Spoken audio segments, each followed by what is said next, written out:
অনেক হয়েছে এভারেস্ট জয়, এবার থামুন। হ্যাঁ, ঠিকই শুনছেন। আমরা আর নতুন কোনো এভারেস্ট বিজয়ীর গল্প শুনতে চাই না। আমরা আর দেখতে চাই না কে কত দ্রুত চূড়ায় উঠল, কে কততম ব্যক্তি হিসেবে ইতিহাস গড়ল। কারণ পৃথিবীর সর্বোচ্চ শৃঙ্গকে জয় করতে গিয়ে মানুষ আজ সেটাকেই নোংরা করে ফেলছে। যে এভারেস্ট এক সময় ছিল প্রকৃতির গর্ব, আজ তার বুকে পড়ে আছে টন টন আবর্জনা। খালি অক্সিজেন সিলিন্ডার, ছেঁড়া তাঁবু, খাবারের প্যাকেট আর ফেলে যাওয়া সরঞ্জাম। যদি নিজের আবর্জনা নিচে নামিয়ে না আনতে পারেন, যদি প্রকৃতির প্রতি ন্যূনতম দায়িত্ববোধ না থাকে, তাহলে হয়তো এখন সময় এসেছে পাহাড় জয় করা নয়, পাহাড় বাঁচানোর কথা ভাবার। কারণ সত্যিকারের বিজয়ী সে নয় যে চূড়ায় পৌঁছায়, সত্যিকারের বিজয়ী সে যে প্রকৃতিকে সম্মান করে এবং নিজের উপস্থিতির কোনো ক্ষত চিহ্ন সেখানে রেখে না আসে। আজ এভারেস্টের ক্যাম্প 4 থেকে আসা ভাইরাল ভিডিও আবারও আমাদের সেই কঠিন প্রশ্নের সামনে দাঁড় করিয়েছে। এবার আসা যাক মূল বিষয়, কেন আমি এই কথাগুলো বললাম। পৃথিবীর সর্বোচ্চ শৃঙ্গ, মানুষের সাহস আর স্বপ্নের প্রতীক মাউন্ট এভারেস্ট। কিন্তু আজ সেই এভারেস্টকেই বলা হচ্ছে বিশ্বের সবচেয়ে উঁচু ডাম্পিং গ্রাউন্ড বা আবর্জনা স্তূপ। কি এমন ঘটেছে যা দেখে ক্ষুব্ধ সারা বিশ্ব? সম্প্রতি সোশ্যাল মিডিয়ায় ভাইরাল হয়েছে একটা ভিডিও, আবারও সামনে নিয়ে এসেছে এভারেস্টের ভয়াবহ দূষণের চিত্র। ভিডিওতে দেখা যাচ্ছে এভারেস্টের ক্যাম্প 4 বা সাউথ কোল এলাকা জুড়ে ছড়িয়ে পড়েছে পরিত্যক্ত তাঁবু, খালি অক্সিজেন সিলিন্ডার, ছেঁড়া দড়ি, খাবারের ক্যান এবং নানা ধরনের বজ্র। সমুদ্র পৃষ্ঠ থেকে প্রায় 26,000 ফুট উচ্চতায় অবস্থিত এই ক্যাম্পটি হলো এভারেস্ট জয়ের শেষ বিশ্রামস্থল।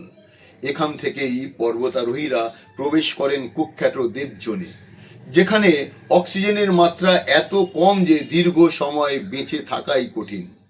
এভারেস্ট টুডে নামের একটা জনপ্রিয় এক্স পেজ একটা ভিডিও শেয়ার করে লিখেছেন, যে স্থান পৃথিবীর সবচেয়ে অসাধারণ জায়গাগুলোর একটি হওয়ার কথা, সেটি এখন এভারেস্টের বাণিজ্যিকীকরণের সবচেয়ে কুৎসিত চেহারা হয়ে উঠেছে।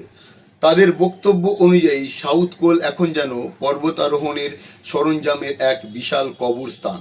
বিশেষজ্ঞের মতে এভারেস্ট পর্যটন এবং বাণিজ্যিক অভিযানের সংখ্যা দ্রুত বেড়ে যাওয়াই এর প্রধান কারণ। চলতি মৌসুমেই নেপালের দিক থেকে একদিনে রেকর্ড 274 জন পর্বতারোহী এভারেস্টের চূড়ায় পৌঁছেছেন।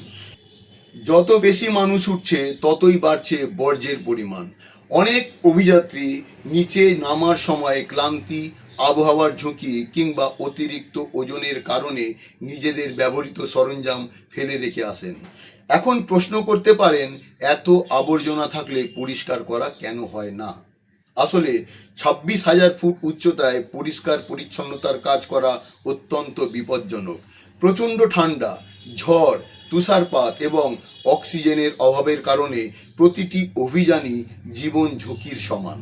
তবুও গত কয়েক বছরে নেপাল সরকার এবং বিভিন্ন সংস্থা কয়েক টন বজ্র নিচে নামাতে সক্ষম হয়েছে, কিন্তু সমস্যার তুলনায় সেই প্রচেষ্টা এখনও যথেষ্ট নয়। ভিডিওটি দেখে অনেকেই বলছেন, এরা প্রকৃতিকে ভালোবাসতে নয়, জয় করতে আসে। নিজেদের আবর্জনা পরিষ্কার না করার কোনো অজুহাত নেই।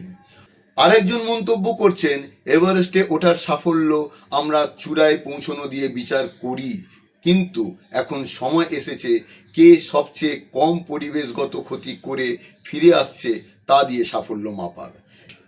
এভারেস্ট শুধু একটা পাহাড় নয়, এটি মানব সাহস, অধ্যবসায় এবং প্রকৃতির মহিমার প্রতীক। কিন্তু যদি আমরা সেই সৌন্দর্যকে রক্ষা করতে না পারি, তাহলে একদিন হয়তো বিশ্বের সর্বোচ্চ শৃঙ্গটি তার গৌরব হারিয়ে ফেলবে আবর্জনা স্তূপের নিচে। আপনার মতে এভারেস্টকে বাঁচাতে কি আরও কঠোর নিয়ম প্রয়োজন? মন্তব্যে আপনার মতামত জানান। আর এমন গুরুত্বপূর্ণ খবর এবং তথ্যভিত্তিক ভিডিও পেতে আমার চ্যানেলটি সাবস্ক্রাইব করুন, আমায় ফলো করুন এবং ভিডিওটি শেয়ার করতে ভুলবেন না। ধন্যবাদ।